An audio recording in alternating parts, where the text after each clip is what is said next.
What's up, guys? Paulie Malignaggi for Paulie TV. Terence Bud Crawford makes history. I mean, that's the only way I can really start out this video. A lot to unpack on an amazing performance by Terence Crawford. Wasn't the most exciting fight, but really it was about Bud Crawford. It was about what he accomplished tonight, and it was about, you know, becoming the first undisputed world champion in the 4-belt era in 3 different weight classes.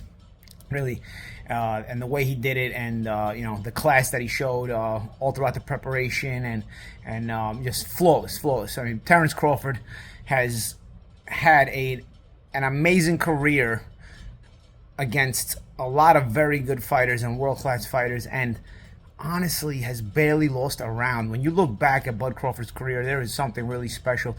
It's one of those things now, because now I've now seen back-to-back generations of Floyd Mayweather and Bud Crawford, and man, you know, it's one of those things where now I understand why the people that lived in the Ray Leonard era say, you know, oh, wish we could see Ray Leonard against Mayweather, and how that would be, because it just leaves such an empty feeling when you have such special fighters that were in different generations, and you saw both of them. You know, I saw the entirety of the Mayweather generation, I saw the entirety of the Bud Crawford generation.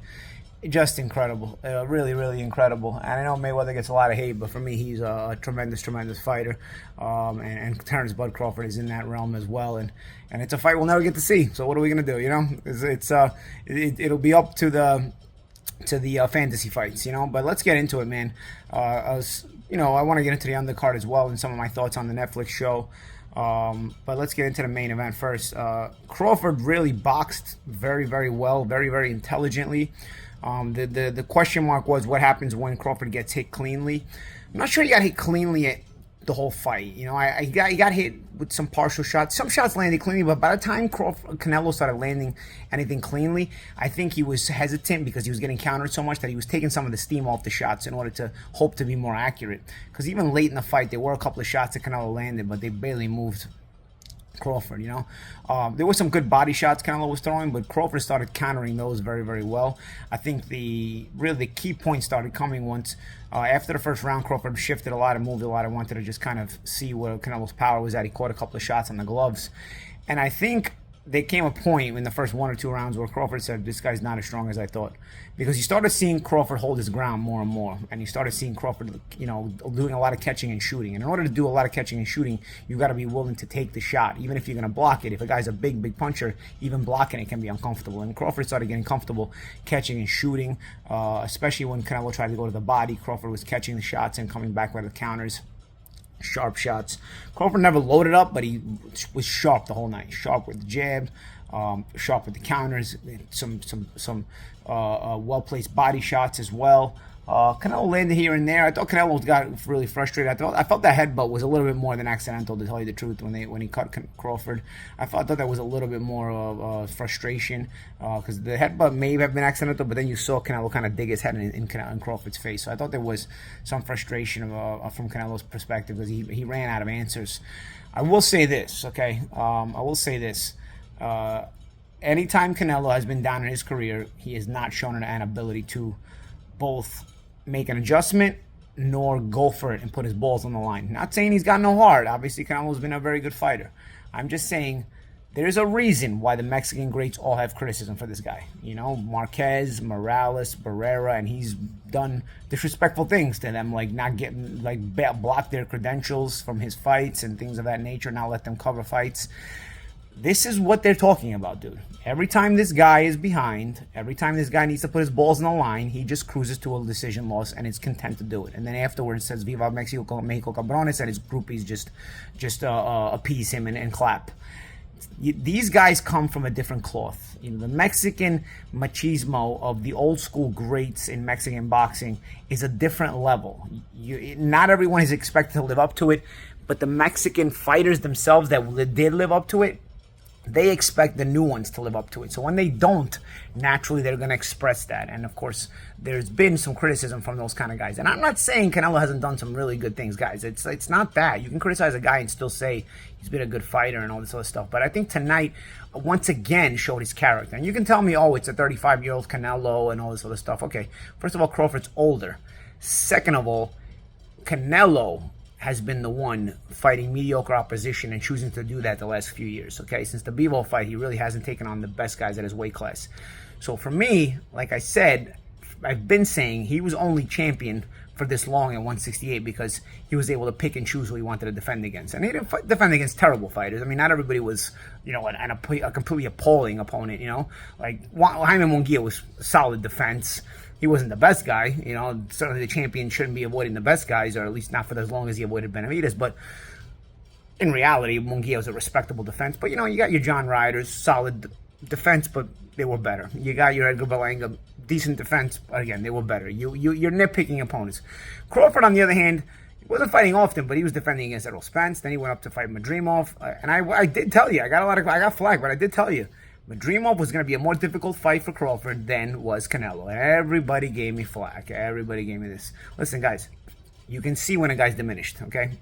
And you can go into denial and use your emotions about things. Canelo hadn't been as solid as he'd been when in the days when he fought Golovkin, or when he beat Plant, or when he fought Callum Smith. He hadn't been like that in a while. You know what I'm saying? Like, and I don't think there's anything wrong with being able to admit that. But when you try to tell me that, you know, yeah, he's still on that level. He was still on that level, and he wasn't ducking the best fighters and all that other stuff after that point, which he was. After Bivol, you know, you can see this guy made a concerted effort to avoid the best opposition.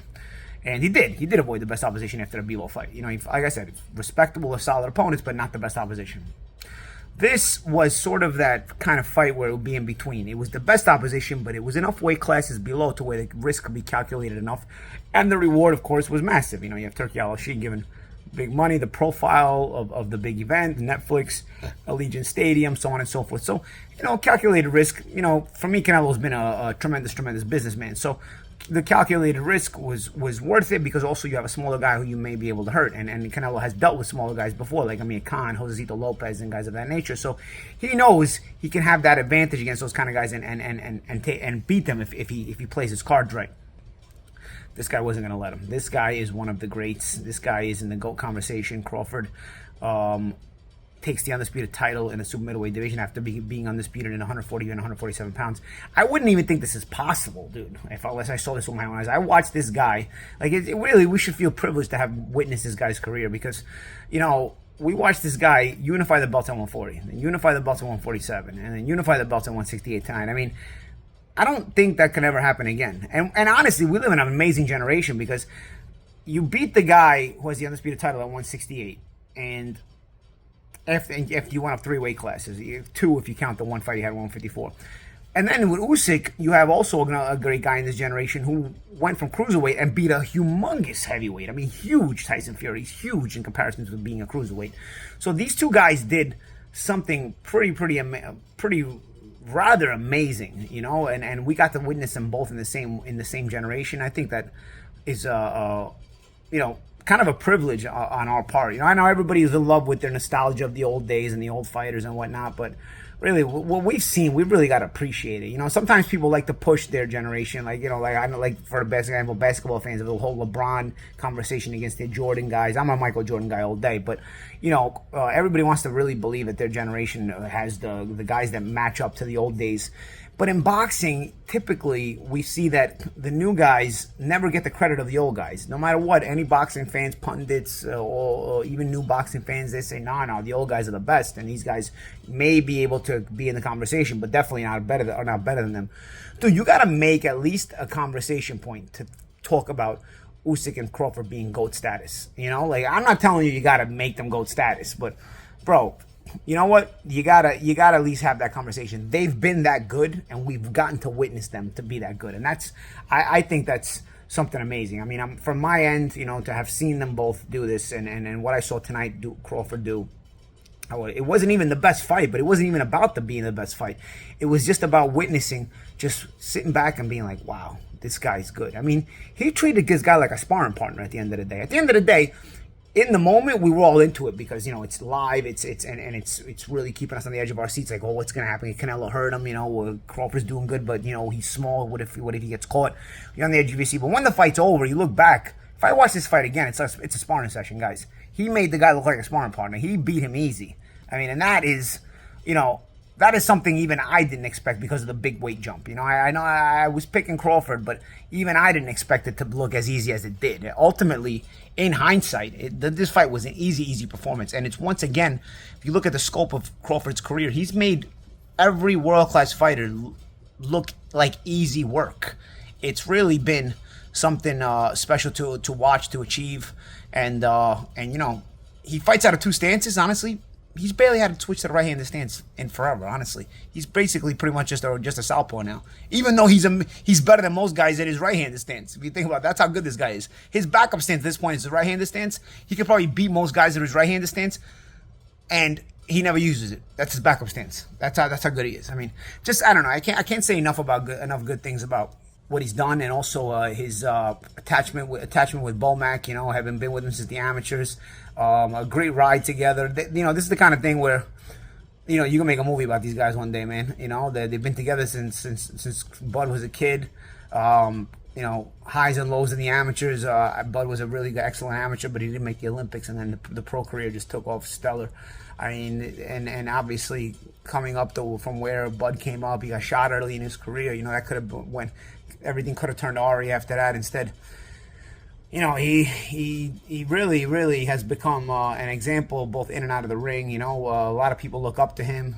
He knows how to carry himself very well. I thought he carried himself really excellently this week in a real pressure situation where he's being booed. He didn't fall into the, you know, he didn't let himself get dragged into the mud fight where, you know, you're talking back to the fans. Like, a lot of times I couldn't help myself, and I would do that. You know, I was really impressed by his whole demeanor all week.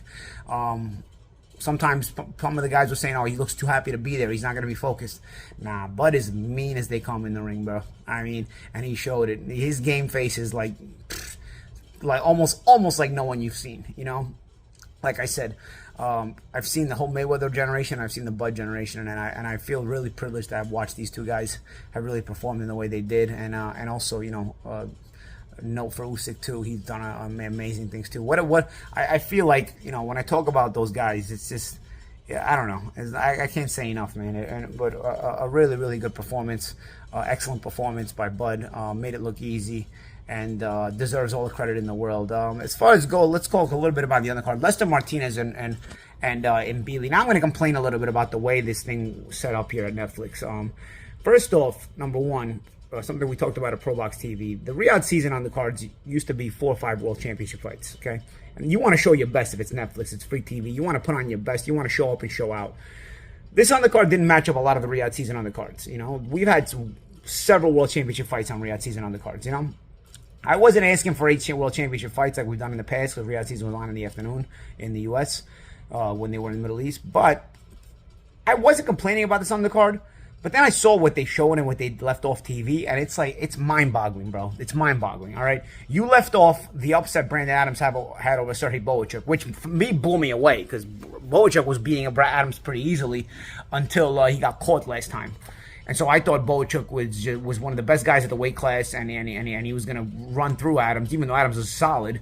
But I just think Bohachuk is that good, and Adams beats him easy. And I missed the fight. They made me miss the fight over some mutt guy from Saudi Arabia who's 5-0, 1 knockout, who can't fight. You can't even spell fight. The guy can't even spell fight. They made him open the Netflix telecast in a 10-rounder. I still can't believe I missed Brandon Adams against Sergey Bohachuk for that mutt of a fight. I'm aggravated even thinking about it, even just talking about it. It was hours ago, and I'm aggravated just bringing it back to my mind, because, you know, then add insult to injury, during the Martinez versus Mbili fight, the commentators are talking about that it's a similar fight to Bohachuk and Adams. You kidding me? Really? Brandon Martinez and Mbili is an awesome fight. So if Bohachuk and Adams was an awesome fight, you made me miss it for this mud of a fight that you put on?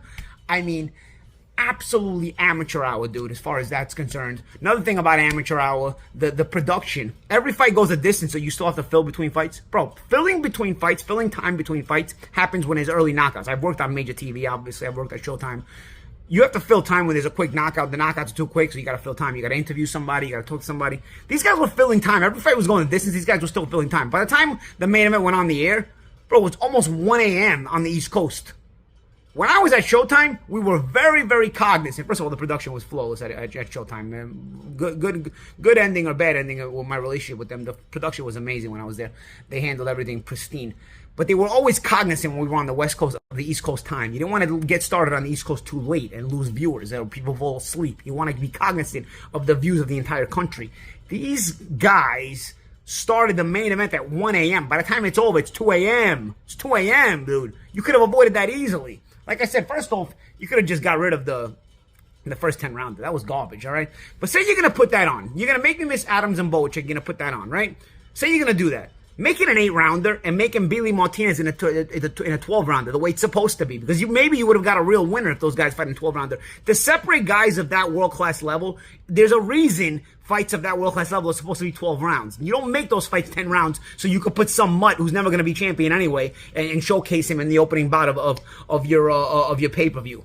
What a disaster. And like I said, it cost me watching Bochuk versus Adams, and then it cost us getting 2 extra rounds in the Mbili Martinez fight, which might have caused a separation, because those guys were fighting tooth and nail, and they were fading, both of them tired. You could have had a dramatic knockout, or you could have maybe had somebody pull away in the last 2 rounds and it not be a draw. Hopefully they make a rematch, because that was absolutely appalling. Walsh and Vargas Jr., to tell you the truth, that fight excited me. I didn't think it should be the co-main event past Mbili and Martinez. Again, I felt Mbili and Martinez was disrespected by putting Walsh and Vargas after them. I see the politics behind it because TKO and Dana White are trying to push this kid Callum. I wasn't too impressed with him when I first saw him. I've been more impressed with him as I've seen him since. Tonight, not really impressed, guys. I mean, you put this guy in a co-main event. This fight wasn't really all that. It was another sparring session, just like the main event ended up being a sparring session. But at least in the main event, the drama of the hype and everything else kept you in it. The co-main event, Walsh and Vargas, ended up being a sparring session. It wasn't really all that. I mean, Vargas Jr. solid, Callum Walsh solid, but there was nothing there that showed you like, oh, these are future champions. This is something. I mean, not even Walsh, who these guys are pushing so hard on. There's nothing there, man. I mean, there was a chance there to showcase yourself and push for it. Neither guy really went for it and showed those cojones, those balls. I thought Walsh was slightly ahead, so I would have liked to see Vargas go for it. He did go for it in round 12. Which leaves me curious to see if he would have went for it around round 7 or 8, and then he would have pushed just like that. I mean, not round 12, round 10. And if he would have pushed for it around round 7 or 8, what would have happened? If he would have kept pushing Walsh more. But then one of the judges didn't even give Vargas a 10th round. 100-90? I thought Vargas pushed well in the 10th round. Either way, starting late, not showing enough hunger, nobody really grabbing the bull by the horns, and you have this beautiful position to be on Netflix in a co-main event of the event of the year. Neither of them, both of them were just content to just coast and not grab the moment by the horns and impress, you know? I don't know. That was kind of disappointing too. But that's why you got to put in Billy and Martinez as the co-main event. I mean, it's a world title eliminator. That in and of itself, it's common sense. You got to put that as a co-main event. But besides all the other reasons I just gave, you know? But yeah, I had a big problem. And I'll tell you another problem I had. Round 1, Vargas Jr. drops Walsh with a shot to the chest.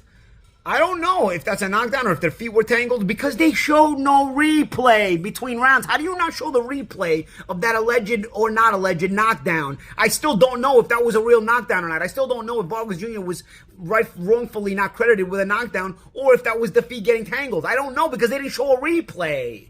How do you do that, dude? What kind of amateurs do we have running this shit, man? I don't know. It was the entire scope of the event. It's cool to have Netflix, but honestly, bro, don't do me any favors. Netflix, seriously, don't do us any favors. Like, either you do it right or stay the hell out of boxing. Seriously, like, this is the amateur hour shit. When I'm used to like pro production and watching pro stuff like on ESPN, on DAZN, I don't need this shit really. I don't need just because you want casuals to watch. I don't need this shit. Run it right. Show me the right replays. Put the right fights on. Put the right fights in order. I don't know. I still can't get over that they opened the pay-per-view with that fight, and then Adams and Bochuk was on before. I still can't get over that. That was a wild one to me. I'm not gonna get over that one for a while. That was incredible. That to have the shamelessness to do that is unbelievable. That was shameful. Bochuk and Adams, for all intents and purposes, everything I heard was it was a good fight. I don't know, incredible. Incredible. A couple of upsets, actually. A couple of Eastern guys did get upset because Ditchko also got upset on the undercard by Jermaine Franklin. So, you know, again, there was a lot of fights he could have put on except that guy. Putting that guy on that card, that guy, can I really be honest? That guy sucks. That guy sucks. He shouldn't be in there. I don't know how he's in a 10-rounder in a 6 pro fight, too. The guy he fought sucked. I don't know. That was horrible. I was absolutely. Those are the kind of fights they put on when the doors are opening in the arena, when nobody's in the arena. You know, the deep undercard? Those are the kind of fights you're supposed to put on. You don't put that on your TV opener. On Netflix. Unbelievable. I'm appalled at the way they handled it. But you know what? I'm not going to let it spoil the whole thing. Even if the main event wasn't a great fight, the accomplishment of Terence Bud Crawford was really, really amazing. The way he did it, the professionalism in which he handled, the professional way in which he handled himself, the class in which he handled himself afterwards. I got to give Canelo credit, even the class in which he handled his defeat. He's always classy in defeat. Overall, just I'm just really happy to have been able to witness Crawford's career. And even honestly, all the negative stuff I've said about Canelo, honestly, he's done a lot for boxing. I feel like there's things he could have done better, things he could have done more, but ultimately, nothing in this generation was like a Canelo fight week in Vegas, you know, and so, you know, that'll always be a memory. I've worked 7 Canelo fights, so I know the atmosphere, I know that what he brought to Vegas, and I know the fanfare and all that stuff, and that's always something very memorable and something very nostalgic that I'll think about when I think about Canelo's career, and that I got to experience that part of it as well. And that's it, guys. You know, I'll look to make some more videos this week, but that's my whole rundown of this card. Tomorrow morning, I don't know if I'm gonna wake up, man, because it's very late here. I gotta set my alarm for a couple hours. Inoue fights Akhmadaliev tomorrow morning, and that's or in a couple hours actually, and that's an interesting fight. You favor Inoue, but Akhmadaliev is very, very tough, very, very durable. Could he force Inoue to go the distance? And of course, Inoue being hittable, Akhmadaliev does throw. Akhmadaliev doesn't fight intimidated. So I think it's an interesting fight. You favor Inoue, but Akhmadaliev is one of the more live guys he's fighting, and he's one of the more durable guys he's fighting. But that's my breakdown on this whole card. Overall, big weekend for boxing, and I think a lot of people watched it. And I think, in the end, I think even the casuals will have been impressed by the accomplishment of Bud Crawford, even if it wasn't a great fight and a great card overall. I hope they make that rematch with Lester and Mbili. Listen, I'm going to stop talking. I'm going to go to sleep. Guys, thanks for everything. I'm Paulie Malignaggi. This is Paulie TV. I'll see you next time. Let me know what you think about the fights. Let me know what you think about my thoughts about the main event, about Martinez and Mbili, and about my complaints about the card. Let me know what you think as well. And what did you think it was a knockdown? Did anybody get a better look at that? Was it a knockdown with Vargas and Callum Walsh in round 1? And that's it. Like, subscribe. I'll see you next time. It's Paulie TV.